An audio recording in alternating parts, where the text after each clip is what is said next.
જાણું છું કે એશિયા ખંડના ભારત દેશના ગુજરાત રાજ્યના સૌરાષ્ટ્ર વિસ્તારમાં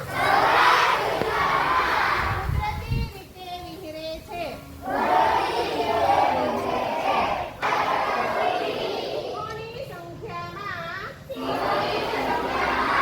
ઉત્તરો ઉત્તર વધારો થયો છે. આથી ગુજરાતમાં